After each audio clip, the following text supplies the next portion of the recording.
नमस्कार, मैं शुभम सिंह। आज की वीडियो में देखेंगे क्लास 8 के साइंस का 4th चैप्टर जिसका नाम है धातु और अधातु। ठीक है, तो सबसे पहले हम लोग इस चैप्टर में पढ़ेंगे अघातु वर्धनीयता किसे कहते हैं, तन्यता किसे कहते हैं, ध्वनिक क्या होता है, गलनांक किसे कहते हैं, सुचालक क्या होता है, कुचालक क्या होता है। ठीक है, फिर हम लोग धातु और अधातु के बारे में पढ़ेंगे, फिर इनके भौतिक गुणधर्मों को जानेंगे, फिर हम लोग धातु के रासायनिक गुणधर्म को देखेंगे जिसमें हम लोग देखेंगे धातु किस प्रकार वायु के साथ अभिक्रिया करती है, जल के साथ अभिक्रिया करती है, अम्ल के साथ अभिक्रिया करती है और क्षारक के साथ अभिक्रिया करती है।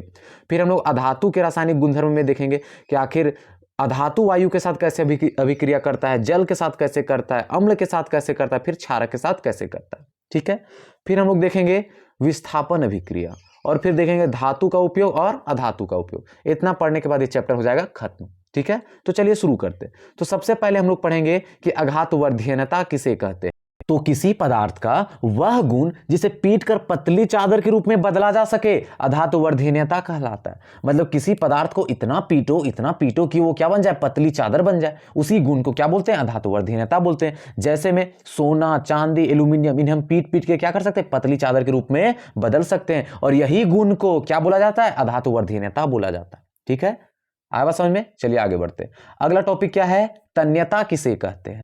तो किसी पदार्थ का वह गुण जिसे खींचकर पतली तार के रूप में बदला जा सके उसे क्या बोलेंगे, तन्यता बोलेंगे। और अभी हम लोग क्या पढ़े थे, किसी पदार्थ का वह गुण जिन्हें पीटकर पतली चादर के रूप में बदला जा सके उसे अघातु वर्धनीयता बोलेंगे। ठीक है, वहां पीटना था तो यहां क्या है, खींचना है। वहां चादर बनती थी, यहां क्या बनती है, तार बनती है। जैसे में क्या हो जाएगा, सोना और चांदी। यहां पे एक फैक्ट है कि 1 ग्राम सोना से हम लोग क्या कर सकते हैं, 2 किलोमीटर लंबा तार खींच सकते हैं। फिर से 1 ग्राम सोना से हम लोग 2 किलोमीटर लंबी तार खींच सकते हैं। ठीक है, इतना ये तन्य होता है सोना। ठीक है, आगे बढ़ते हैं। अगला है ध्वनिक किसे कहते हैं। तो किसी पदार्थ का वह गुण जो किसी कठोर सतह से टकराने पर आवाज उत्पन्न करे उसे क्या बोलते हैं, ध्वनिक बोलते हैं। और इसे सोनोरस भी बोला जाता है। जब कोई पदार्थ किसी ठोस सतह से टकराता है और आवाज उत्पन्न करता है तो उसे हम लोग क्या बोलते हैं, ध्वनिक या फिर सोनोरस कहते हैं। जैसे कि कांसा, स्टील, एल्यूमिनियम, ये सब ठोस सतह से टकराने पर आवाज उत्पन्न करते हैं। ठीक है, जैसे कि स्कूलों की घंटी, ठीक है, जैसे कि साइकिल में लगा हुआ घंटी, ये सब क्या है, किसी कठोर सतह से टकराने पर आवाज उत्पन्न करती है। तो इसी गुण को क्या बोलते हैं, ध्वनिक बोलते हैं, सोनोरस बोलते हैं। ठीक है, अब बात करिए, जो घंटी होती है वो कांसा की बनी होती है। और ये कांसा है क्या, ये कांसा मिश्र धातु है जो किसी से बनती है, तांबे और टीन से बनती है। मतलब जो स्कूलों की घंटियां होती है वो तांबे और टीन के मिश्र धातु जिसे कांसा बोलते हैं उससे बनी होती है। ठीक है, आगे बढ़ते हैं। अब हम लोग को जो पढ़ना है वह है गलनांक किसे कहते हैं। तो किसी पदार्थ का वह निश्चित तापमान जिस पर कोई पदार्थ गलने लगता है गलनांक कहलाता है।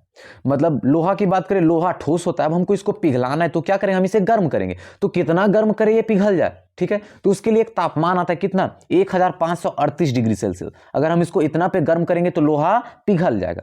आया बात समझ में। वैसे गैलियम नाम का एक धातु है, इसे लगभग 29 डिग्री सेल्सियस पे गर्म करने पर ये क्या होता है, पिघल जाता है। अभी 29 डिग्री सेल्सियस इतना कम होता है कि हमारे शरीर के तापमान से भी कम होता है।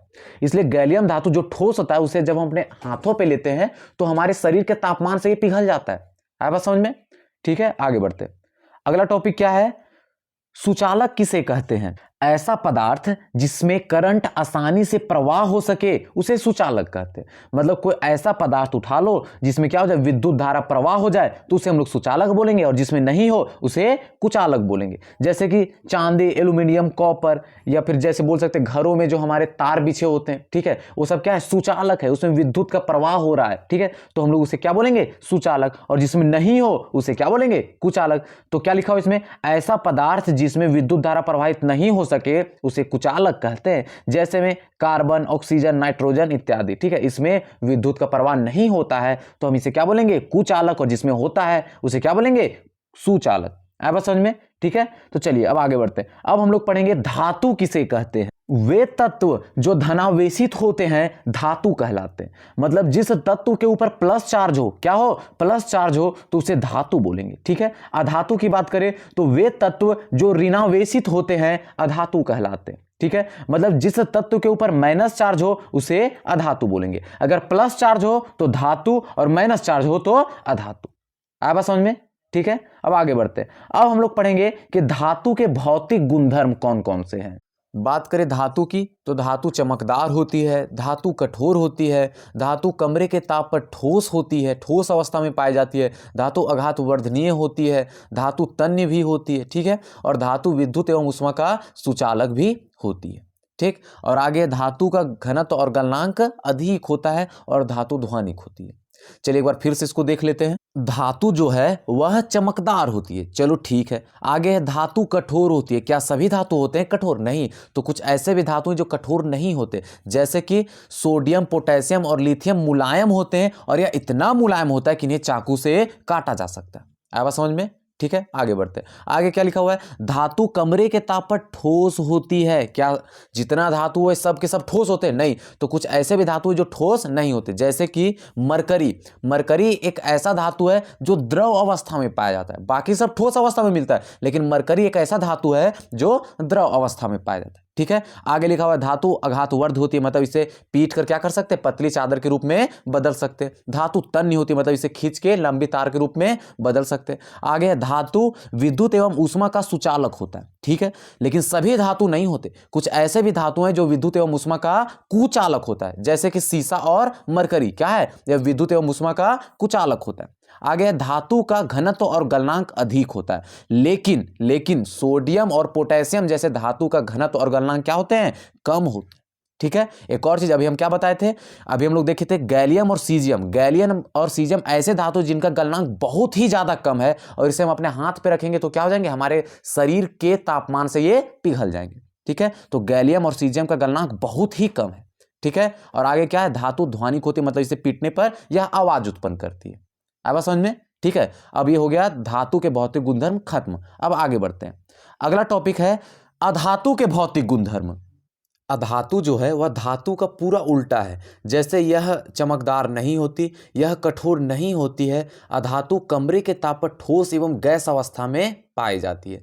जो धातु था वो केवल ठोस अवस्था में पाया जाता था, और अधातु ठोस में भी पाया जाता है और गैस अवस्था में भी पाया जाता है, ठीक है। अधातु आघातवर्ध्य नहीं होती, यह तन्य नहीं होती। अधातु जो है वह विद्युत एवं ऊष्मा का कुचालक होता है, ठीक है। धातु सुचालक था और यह कुचालक है। अधातु का घनत्व और गलनांक कम होता है, ठीक है। धातु का अधिक था और इसका कम होता है, ठीक है। लास्ट है अधातु ध्वनिक नहीं होती। चलिए एक बार फिर से इसको देखते हैं। फर्स्ट पॉइंट है इसका, अधातु चमकदार नहीं होती है, लेकिन एक अधातु ऐसा है जो कि चमकदार होता है, जिसका नाम क्या है? आयोडीन, ठीक है। यह अधातु होने के बावजूद भी यह क्या है? चमकदार है, ठीक है। अगला पॉइंट है अधातु कठोर नहीं होती, लेकिन एक अधातु कठोर होता है, जिसका नाम हीरा है, ठीक। अगला पॉइंट है अधातु कमरे के ताप पर ठोस एवं गैसीय अवस्था में पाई जाती है, लेकिन जो ब्रोमीन नाम का अधातु है वह द्रव अवस्था में पाया जाता है। अभी हम लोग देखें धातु भी है, वह केवल ठोस अवस्था में पाया जाता था, लेकिन एक धातु ऐसा है जो द्रव अवस्था में पाया जाता है। नाम क्या था उसका? मरकरी, ठीक है। और यहाँ क्या है? ब्रोमीन। अभी तक देखते हैं टोटल जो कितने तत्व हैं? 118 तत्व हैं, उसमें से 2 ही तत्व ऐसे हैं जो द्रव अवस्था में पाए जाते हैं। एक धातु है और दूसरा अधातु। धातु जो है जिसका नाम मरकरी है, और अधातु जो है जिसका नाम क्या है? ब्रोमीन है। ये दोनों द्रव अवस्था में पाए जाते हैं। अगला पॉइंट है अधातु आघातवर्ध्य नहीं होती, अधातु तन्य नहीं होती। अधातु विद्युत एवं ऊष्मा का कुचालक होता है, लेकिन एक अधातु ऐसा है जो विद्युत एवं ऊष्मा का सुचालक होता है, जिसका नाम क्या है? ग्रेफाइट, ठीक है। अगला पॉइंट है अधातु का घनत्व और गलनांक कम होता है, ठीक है।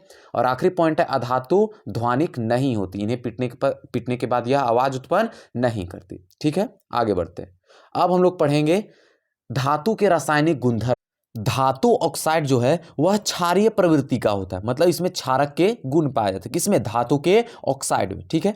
धातु जल के साथ अभिक्रिया करते हैं, धातु अम्ल के साथ अभिक्रिया करते हैं, और धातु क्षारक के साथ भी अभिक्रिया करते हैं। मतलब ये सब के साथ करता है, वायु के साथ, जल के साथ, अम्ल के साथ और क्षारक के साथ। ये वायु के साथ अभिक्रिया करके क्या बनाता है? धातु ऑक्साइड, जो कि क्षारीय प्रवृत्ति के होते हैं, मतलब इसमें क्षारक के गुण पाए जाते हैं, ठीक है। अब बात करते हैं अधातु के रासायनिक गुणधर्म की। तो अधातु ऑक्साइड जो है वह अम्लीय प्रवृत्ति का होता है, मतलब इसमें अम्ल के गुण पाए जाते हैं। किसमें? अधातु के ऑक्साइड में, ठीक है। और अधातु जो है वह जल के साथ अभिक्रिया नहीं करता, यह अम्ल के साथ भी अभिक्रिया नहीं करता, और यह क्षारक के साथ भी अभिक्रिया नहीं करता। चलिए आगे बढ़ते हैं। हम लोग ये सब सीखेंगे अब अगले स्लाइड में, ठीक है। तो सबसे पहले हम लोग पढ़ते हैं कि धातु अपना रासायनिक गुणधर्म किस प्रकार प्रदर्शित करते हैं। ठीक है, तो इसके लिए हम लोग पढ़ेंगे धातु वायु के साथ कैसे अभिक्रिया करती है, धातु जल के साथ कैसे अभिक्रिया करती है, धातु अम्ल के साथ कैसे अभिक्रिया करती है, और लास्ट में हम लोग देखेंगे धातु क्षारक के साथ कैसे अभिक्रिया करती है। ठीक है, तो चलिए शुरू करते हैं। तो सबसे पहले हम लोग पढ़ेंगे कि धातु का वायु के साथ अभिक्रिया। धातु जो है वह वायु के साथ अभिक्रिया करके धातु ऑक्साइड बनाती है। क्या बनाती है? धातु ऑक्साइड। जैसे कि धातु जब ऑक्सीजन, यहाँ वायु का कहने का मतलब है ऑक्सीजन। ठीक है, जब धातु ऑक्सीजन के साथ अभिक्रिया करते है तो क्या बनाती है? धातु ऑक्साइड। जैसे कि मैग्नीशियम, मैग्नीशियम क्या है? धातु, और जब यह ऑक्सीजन के साथ अभिक्रिया करेगी तो क्या बनेगी? Magnesium oxide. वैसे ही सोडियम, जब सोडियम ऑक्सीजन के साथ अभिक्रिया करेगी तो क्या बनेगी? Sodium oxide. ठीक है, कुछ फैक्ट के बारे में देख लेते हैं। यहाँ पे दिया हुआ पहला जो फैक्ट है क्या है? सोडियम और पोटेशियम ऐसे धातु हैं जो वायु के संपर्क में आने पर आग पकड़ लेते हैं। ठीक है, वह इतना अभिक्रियाशील होते हैं, इसलिए इन्हें केरोसिन के तेल में डुबोकर रखा जाता है। ठीक है, अगला फैक्ट देखते हैं। मैग्नीशियम, एल्यूमिनियम, जिंक और लेड वायु के साथ धीरे धीरे अभिक्रिया करते हैं, जिसके कारण इनके ऊपर ऑक्साइड की क्या जम जाती है? मोटी परत जम जाती है। ठीक है, जिसे हम लोग बोलते हैं धातु के ऊपर क्या लग गया? जंग लग गया। ठीक है, अगला जो फैक्ट है वह है Ag और Au, बोले तो चांदी और सोना ऑक्सीजन के साथ अभिक्रिया नहीं करती है। तो चलिए इसको एक बार फिर से देख लेते हैं। धातु जो है वह वायु के साथ अभिक्रिया करके धातु ऑक्साइड बनाती है, और अभी हम लोग पढ़े कि जो धातु ऑक्साइड है वह क्षारीय प्रवृत्ति की होती है, मतलब इसमें क्षारक के गुण पाए जाते हैं। ठीक है, यहाँ क्वेश्चन पूछा जाता है कि कौन से धातु को केरोसिन के तेल में डुबो कर रखा जाता है और क्यों? तो वह धातु कौन सा है? सोडियम और पोटेशियम। यह इतना अभिक्रियाशील धातु है कि वायु के संपर्क में आने के बाद क्या करती है? फटाक से आग पकड़ लेते हैं, जिससे बचाने के लिए इन्हें मिट्टी के तेल में डुबो कर रखा जाता है। क्यों? क्योंकि मिट्टी के तेल में ऑक्सीजन नहीं पाया जाता। ठीक है, और जो अगला क्वेश्चन पूछा जाता है वह है कि कौन सा धातु वायु के साथ धीरे धीरे अभिक्रिया करती है और अपने ऊपर क्या करती है? ऑक्साइड की परत जमा लेती है। तो वह कौन कौन सा धातु है? तो वह है मैग्नीशियम, एल्यूमिनियम, जिंक और लेड। ठीक है, आगे बढ़ते हैं। जो अगला क्वेश्चन पूछा जाएगा वह है कौन सा धातु ऑक्सीजन के साथ अभिक्रिया नहीं करता? तो वह कौन सा है? चांदी और सोना। चांदी को यहां बुलाता है Ag और सोना को Au। ठीक है, आया बात समझ में? चलिए अब आगे बढ़ते हैं। अब जो हम लोग पढ़ेंगे कि धातु का जल के साथ अभिक्रिया कैसे होता है। ठीक है, धातु जो है वह जल के साथ अभिक्रिया करके धातु ऑक्साइड या धातु हाइड्रोक्साइड और हाइड्रोजन गैस बनाती है। मतलब जो अत्यधिक अभिक्रियाशील धातु है वह जल के साथ अभिक्रिया करके धातु हाइड्रोक्साइड और हाइड्रोजन गैस बनाती है, लेकिन जो कम अभिक्रियाशील धातु है वह जल के साथ अभिक्रिया करके धातु ऑक्साइड और हाइड्रोजन गैस बनाती है। ठीक है, तो चलिए इनको अलग अलग करके देखते हैं। तो सबसे पहले हम देखते हैं अत्यधिक अभिक्रियाशील धातु जो है वह जल के साथ अभिक्रिया करके धातु हाइड्रोक्साइड और हाइड्रोजन गैस कैसे बनाती है। ठीक है, तो उदाहरण की बात करें तो सोडियम जो है वह अत्यधिक अभिक्रियाशील धातु है। ठीक है, और यह जल के साथ अभिक्रिया करके सोडियम हाइड्रोक्साइड और हाइड्रोजन गैस बनाती है। ठीक है, वैसे ही बात करें एक और धातु है जो कि अत्यधिक अभिक्रियाशील है, जिसका नाम क्या है? उसका नाम है पोटेशियम। ठीक है, यह भी जल के साथ अभिक्रिया करके पोटेशियम हाइड्रोक्साइड और हाइड्रोजन गैस बनाएगी। ठीक है, वही बात करें कम अभिक्रियाशील धातु जो कि जल के साथ अभिक्रिया करके क्या बनाएगी? धातु ऑक्साइड और हाइड्रोजन गैस। ठीक है, जो अत्यधिक अभिक्रियाशील है वह क्या बनाती है? धातु हाइड्रोक्साइड, लेकिन जो कम अभिक्रियाशील है वह धातु ऑक्साइड बनाती है। ठीक है, उदाहरण की बात करें तो जिंक क्या है? कम अभिक्रियाशील धातु है, और यह जल के साथ अभिक्रिया करके जिंक ऑक्साइड और हाइड्रोजन गैस बनाती है। ठीक है, आया बात समझ में? एल्यूमिनियम वह भी क्या है? कम अभिक्रियाशील धातु है, और यह जल के साथ अभिक्रिया करके एल्यूमिनियम का ऑक्साइड और हाइड्रोजन गैस बनाएगी। ठीक है, चलिए कुछ फैक्ट के बारे में बात कर लेते हैं। तो इसका जो पहला फैक्ट है वह है एल्यूमिनियम, लोहा और जिंक केवल भाप के साथ ही अभिक्रिया करते हैं। ठीक है, और क्या बनाते हैं? धातु ऑक्साइड। क्यों? क्योंकि ये कम अभिक्रियाशील धातु है। ठीक है, केवल यह भाप के साथ अभिक्रिया करते हैं, इसको याद रखना जरूरी है। ठीक है, अगले फैक्ट की बात करें तो वह है सोडियम, पोटेशियम और कैल्शियम ठंडे जल के साथ अभिक्रिया करते हैं और क्या बनाते हैं? यह धातु हाइड्रोक्साइड बनाते हैं। क्यों? क्योंकि यह अत्यधिक अभिक्रियाशील धातु है। ठीक है, अगला जो फैक्ट है वह है मैग्नीशियम गर्म जल के साथ अभिक्रिया करता है। क्या करता है? गर्म जल के साथ अभिक्रिया, और क्या बनाता है? Magnesium hydroxide. क्यों? क्योंकि यह अत्यधिक अभिक्रियाशील धातु है। इसको भी सब नोट करते जाओगे। अब जो अगला जो पॉइंट है वह है लेड, कॉपर, सोना और चांदी यह जल के साथ अभिक्रिया नहीं करती। कौन कौन? लेड, कॉपर, सोना और चांदी जल के साथ अभिक्रिया नहीं करती। चलिए एक बार इसको फिर से देख लेते हैं। तो इसमें हम लोग पढ़े कि जो धातु है वह जल के साथ अभिक्रिया करके धातु ऑक्साइड, धातु हाइड्रोक्साइड और हाइड्रोजन गैस बनाती है। ठीक है, जो अत्यधिक अभिक्रियाशील धातु है वह जल के साथ अभिक्रिया करके धातु हाइड्रोक्साइड और हाइड्रोजन गैस बनाती है, जैसे कि सोडियम। ठीक है, और वही बात करें जो कम अभिक्रियाशील धातु है वह जल के साथ अभिक्रिया करके क्या बनाती है? धातु ऑक्साइड और हाइड्रोजन गैस, जैसे कि जिंक। ठीक है। फैक्ट की बात करें कि इससे किस टाइप का पूछा जाता है क्वेश्चन, तो वह है कि कौन सा धातु भाप के साथ अभिक्रिया करता है, तो वह कौन कौन सा धातु है, एल्यूमिनियम, फेरस और जिंक, ठीक है। और यह धातु का ऑक्साइड बनाती है, क्यों, क्योंकि यह कम अभिक्रियाशील धातु है। और जो अगला क्वेश्चन आएगा वह है कि कौन सा धातु ठंडे जल के साथ अभिक्रिया करती है, तो वह है सोडियम, पोटेशियम और कैल्शियम, ठीक है। और यह अत्यधिक अभिक्रियाशील धातु है और यह क्या बनाती है, धातु हाइड्रोक्साइड बनाती है, ठीक है। और यह ठंडे जल के साथ ही अभिक्रिया करती है। जो अगला क्वेश्चन पूछा जाएगा वह है कौन सा धातु गर्म जल के साथ अभिक्रिया करती है, तो वह है मैग्नीशियम, और यह अत्यधिक अभिक्रियाशील धातु है, तो यह क्या बनाएगी, धातु हाइड्रोक्साइड बनाएगी, ठीक है। आया बात समझ में। और जो अगला क्वेश्चन पूछा जाएगा वह है कि कौन सा धातु जल के साथ अभिक्रिया नहीं करती, तो कौन कौन सा है, तो वह है लेड, कॉपर, सोना और चांदी। ये सब क्या करते हैं, जल के साथ अभिक्रिया नहीं करते हैं, ठीक है। अब आगे बढ़ते हैं। अब जो हम लोग पढ़ेंगे वह है अम्ल के साथ अभिक्रिया। धातु जो है वह अम्ल के साथ अभिक्रिया करके लवण और हाइड्रोजन गैस बनाती है, ठीक है। क्या बनाती है, लवण और हाइड्रोजन गैस। उदाहरण की बात करें तो सोडियम हाइड्रोक्लोरिक अम्ल के साथ अभिक्रिया करके सोडियम क्लोराइड और हाइड्रोजन गैस बनाता है, ठीक है। बात करते हैं इसके फैक्ट की, तो कॉपर, चांदी और पारा ऐसे धातु हैं जो अम्ल के साथ अभिक्रिया नहीं करते, ठीक है। एक बार फिर से इसको देख लेते हैं। जो धातु है वह अम्ल के साथ अभिक्रिया करके लवण और हाइड्रोजन गैस बनाता है। उदाहरण की बात करें तो सोडियम हाइड्रोक्लोरिक अम्ल के साथ अभिक्रिया करके सोडियम क्लोराइड और हाइड्रोजन गैस बनाती है, ठीक है। लेकिन कुछ ऐसे भी धातु हैं जो अम्ल के साथ अभिक्रिया नहीं करते, जैसे कि कॉपर, चांदी और मरकरी। ये ऐसे धातु हैं जो अम्ल के साथ अभिक्रिया नहीं करते। क्वेश्चन आएगा कि कौन से धातु अम्ल के साथ अभिक्रिया नहीं करते, तो क्या होगा इसका सही आंसर, कॉपर, चांदी और मरकरी जो है कि अम्ल के साथ अभिक्रिया नहीं करते, ठीक है। आगे बढ़ते हैं। अब जो हम पढ़ेंगे वो क्या है, क्षारक के साथ अभिक्रिया। धातु जो है वह क्षारक के साथ भी अभिक्रिया करके लवण और हाइड्रोजन गैस बनाता है, जैसे अम्ल के साथ करके बनाता था, ठीक है। इसमें उदाहरण की बात करें तो जिंक सोडियम हाइड्रोक्साइड के साथ अभिक्रिया करके क्या बनाता है, सोडियम जिंकेट और हाइड्रोजन गैस बनाता है। क्या बनाता है, सोडियम जिंकेट और हाइड्रोजन गैस बनाता है, ठीक है। आगे बढ़े। अब हम लोग पढ़ेंगे अधातु के रासायनिक गुणधर्म कि अधातु किस प्रकार वायु के साथ अभिक्रिया करती है, किस प्रकार जल के साथ अभिक्रिया करती है, किस प्रकार अम्ल के साथ अभिक्रिया करती है। उसके बाद देखेंगे किस प्रकार यह क्षारक के साथ अभिक्रिया करती है, ठीक है। तो चलिए शुरू करते हैं। तो सबसे पहले हम लोग पढ़ते हैं अधातु का वायु के साथ अभिक्रिया। अधातु जो है वह अधिक तापमान पर वायु के साथ अभिक्रिया करके अधातु ऑक्साइड बनाती है, ठीक है। ऐसे ही कम तापमान पर नहीं बना लेता, ठीक है, मतलब इसको गर्म करना पड़ता है। आया बात समझ में, मतलब बिना गर्म किए अधातु ऑक्सीजन के साथ अभिक्रिया करेगा ही नहीं, अधातु ऑक्साइड बनाएगा ही नहीं, ठीक है। उदाहरण की बात करें तो कार्बन, जब हम लोग कार्बन को जलाते हैं तब यह ऑक्सीजन के साथ अभिक्रिया करके कार्बन डाइऑक्साइड बनाता है। क्या बनाता है, कार्बन डाइऑक्साइड बनाता है। कुछ फैक्ट की बात करें तो एक ऐसा धातु है जो नॉर्मल टेम्परेचर पर ही वायु के साथ अभिक्रिया कर लेता है, मतलब हवा के साथ मिला तो फटाक से अभिक्रिया कर लेता है, मतलब उसको तापमान बढ़ाने की जरूरत नहीं है। तो उसका नाम क्या है, फास्फोरस। फास्फोरस जो है वह ऑक्सीजन के साथ अभिक्रिया करके फास्फोरस पेंटॉक्साइड बनाता है। क्या बनाता है, फास्फोरस पेंटॉक्साइड बनाता है। एक बार फिर से इसको देख लेते हैं।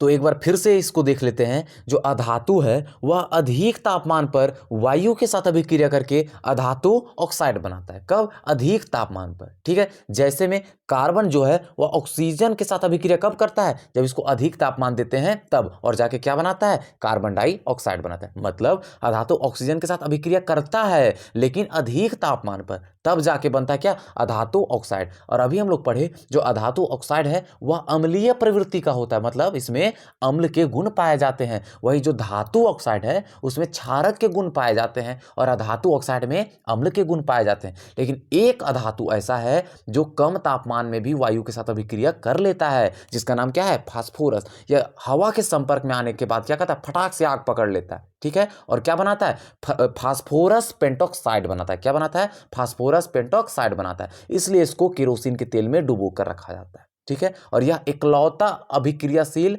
अधातु है। क्या है, अधातु है और अभिक्रियाशील है। अब समझ में, ठीक है। अब आगे बढ़ते हैं।